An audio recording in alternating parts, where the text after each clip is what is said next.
con Italo Bressan abbiamo appuntamento all'Accademia di Brera, perché lui insegna all'Accademia, adesso stanno facendo gli esami, quindi ci siamo accordati per vederci all'Accademia. Lui abita a Trento e appunto insegna a Brera. Bressan lo conosco da almeno 25 anni e lo conosco perché era della scuderia di Mario Valente, e con Mario Valente c'era Paolo Minori, c'era Bruno Munari, Veronesi, eccetera. Abbiamo prodotto queste due grafiche, che è un dittico, e in realtà l'ha prodotto Paolo Minori con Mario Valente e io avevo i diritti della distribuzione.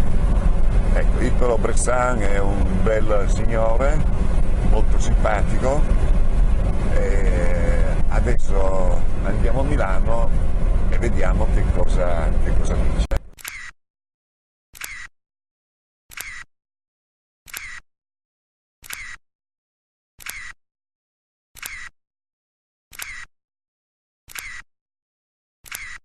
Finalmente abbiamo trovato Italo Bressan che è a Brera.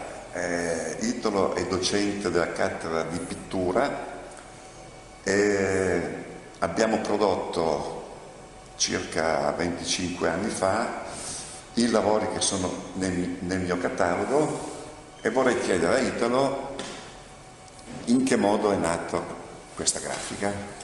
Allora, il nostro contatto è stato un caro amico comune che è Paolo Minoli, che purtroppo non c'è più, e quindi il contatto, mi ricordo benissimo che fu lui a presentarmi a te, insomma. E da questa cosa nacque questa nostra collaborazione per produrre queste grafiche che poi tu hai esposto e hai potuto distribuire in un certo modo. E ti dirò un'altra cosa che ci tengo a dire, che Paolo mi ha fatto innamorare della grafica, perché è sempre stato un mondo, secondo me, per me, abbastanza misterioso, o sconosciuto più che misterioso. Quindi devo dire che attraverso Paolo io ho capito proprio un valore oggettivo che poteva avere la grafica, come veicolo di comunicazione. L'idea che la grafica, essendo riproducibile in vari esemplari, avrebbe potuto far conoscere i vari artisti, i vari autori in un modo più capillare. Questa era la cosa, e questa è la cosa interessante secondo me nella grafica. E quindi devo dire che con Paolo di questa cosa se ne discuteva spesso. Paolo poi, inutile dirlo, ha prodotto grafiche importantissime, di artisti importanti, ha fatto cartelle, ha fatto un lavoro veramente grossissimo in quegli anni. E quindi questa è stata un po' la mia introduzione al mondo della grafica, insomma, il mondo dell'arte moltiplicata, diciamo così, no? Bene, del quale io sono stato specialista. Beh, tu sei stato un protagonista. Un protagonista, in questo senso. Credendoci. Sì. E sì, lavorando. Anche perché io penso che la grafica purtroppo in Italia negli anni 70 c'era stato un grosso investimento sulla grafica, c'erano state tutta una serie di persone, di editori che se ne erano occupate e che era in realtà un mercato parallelo al mercato dell'arte più, come posso dire, più del pezzo unico in realtà, no? Però purtroppo in Italia ha avuto anche una specie di certi momenti di decadenza. Io mi ricorderò sempre i confronti che si possono fare, che avevo fatto anni fa andando in Germania a una fiera d'arte, dove ad esempio il settore della grafica era molto sviluppato. C'era proprio un mercato parallelo che correva appunto con il pezzo unico, insomma. C'era proprio questa grande attenzione alla grafica. Perché la grafica effettivamente possono essere anche dei pezzi unici, non è solo, voglio dire, la riproducibilità non è così, uno pensa, sai, un'opera è riprodotta in tanti, che poi la riproduzione della grafica è una riproduzione anche limitata, fossero anche 100 esemplari, sono nulla sul mercato, no? Certo. In quel senso lì. Ecco, un'altra domanda che ti vorrei fare Arrivando qui in accademia, adesso è giorno di esami. Sì. Ho visto tanti cinesi. Sì. Le domande sono due. Uno, come sono gli studenti in generale e in particolare come sono i cinesi, perché voglio dire, ci hanno già preso il mercato mondiale della produzione in generale.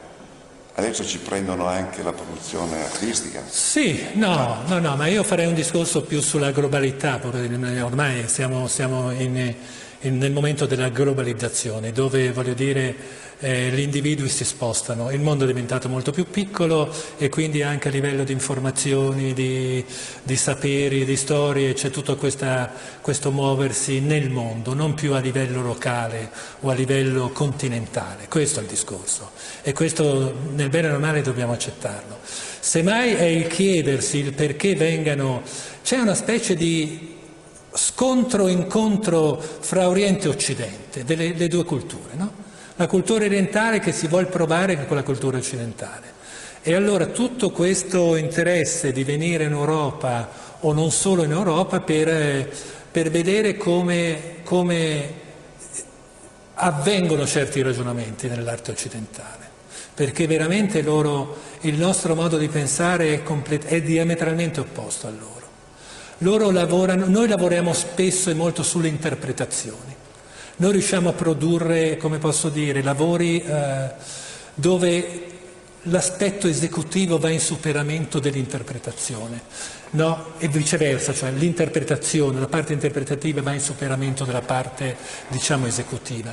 Loro invece spesso succede che si fermano alla parte esecutiva, alla parte della forma e non riescono che la forma associata al contenuto è quello che fa l'immagine, è quello che fa il nuovo, è quello che ti dà la possibilità di fare una ricerca anche più originale. Secondo me, per una loro concezione, loro tendono a volte a essere degli esecutori di modelli ma già preesistenti. Rischiano di essere... Inventano un po' poco, secondo me. Rischiano di essere degli stereotipi, di lavorare sempre dentro uno stereotipo e mai invece in superamento di questa cosa. Noi invece, nonostante la crisi dei linguaggi, i nostri studenti ci provano perlomeno. E loro invece, poi anche in loro c'è qualche eccezione, voglio dire. Attenzione, noi viviamo nel mondo della creatività, che è un mondo estremamente difficile, complesso, e quindi sto parlando per grandi linee, non voglio assolutamente generalizzare, no? Però di fatto c'è un po' questo tipo di impostazione da parte loro, tant'è vero che le loro accademie sono ancora legate a dei modelli un po' stereotipati, a mio avviso, a livello proprio di formazione, sì, a livello di formazione, sì. E quindi, sai, fanno un po' più fatica. E poi bisogna metterci un'altra grande difficoltà, è la lingua, che loro non parlano l'italiano. Non parlano. Assolutamente. Sono pochissimi quelli che riescono ad esprimersi in italiano. Ma il problema nasce soprattutto sugli esami teorici, perché con bene o male io lavoro sulle loro immagini, le posso dire come cambiare queste immagini, anche se faccio fatica, perché io stesso devo usare dei concetti per farli capire come modificare il proprio lavoro. Ma soprattutto quando devono fare, non so, gli esami della storia dell'arte, dell'estetica, lì veramente non riesco a capire come possano interloquire con l'insegnante. Questo diventa veramente difficilissimo. E com'è che si risolve? Bisognerebbe, la soluzione credo che bisognerebbe a monte riuscire a fare degli esami di italiano là, cioè chi vuol venire in Europa a studiare nelle varie accademie europee dovrebbe comunque imparare un po' di più la lingua del paese che vanno a visitare. Questo è sostanzialmente, che sarebbe logico. Cioè, è come se io dovessi andare in Cina e non riesco ad esprimermi. Sì, come fai? Come si fa? È un grosso punto interrogativo in sostanza. E non parlano neanche inglese? No. Niente? No. Solo cinese? Sì. Rarissimi quelli che parlano inglese, rarissimi. Avrei una domanda da farti.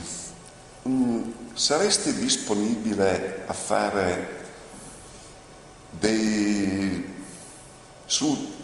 lavori di base calcografica degli interventi manuali in modo tale che si creano dei multipli ma unici. Interpretati, sì. Sì che sarei disposto, mi piace molto l'idea. Che poi non è un'idea, ma non è il discorso che sia nuova o vecchia, è interessante questa cosa, avere una base dove ci sono magari, nel caso del mio lavoro, queste masse di colore, queste basi, questi fondi che si muovono, le luci, le ombre, tutte queste storie, e poi su questo poter intervenire ulteriormente. A me piace molto, sì, ti dico subito di sì. Ed è una cosa tecnicamente fattibile, sì, artisticamente super apprezzabile. Il problema è che tanti artisti non hanno mai lavorato direttamente sulla grafica. È vero. Nel momento in cui c'è un laboratorio e fondamentalmente c'è la volontà, nel momento in cui si stampa un'incisione, perché nell'incisione si può intervenire, nella serigrafia no, certo. Si può intervenire ma non è un'altra cosa, l'artista diciamo che fa il tuo lavoro, e il tuo lavoro diciamo che si può correggere e modificare in corso d'opera. Sì, certo. No? Ecco, quindi non è che fai delle righe certo. E quindi potrebbe venire una cosa fresca. Sì, assolutamente sì. Anche grande. Sì, sai che a me piacciono le cose grandi? Certo, no? lo so. Sì. Bello. Ma l'idea della grafica grande mi piacerebbe. Io non... la più grande che ho fatto è quella lì, 100x70, la rossa e la blu che abbiamo. Per me sono francobolli. Che sono francobolli, lo so. Per me. Anche perché mi ricordo che tu le cose che avevi prodotto con Serighelli, che avevi fatto stampare da Serighelli, erano molto grandi. Mi ricordo le cose di Luigi, di Veronesi e altri autori importanti che tu avevi appunto proposto in grande dimensione. Sono dedicato alle cose di grande formato con Serighelli.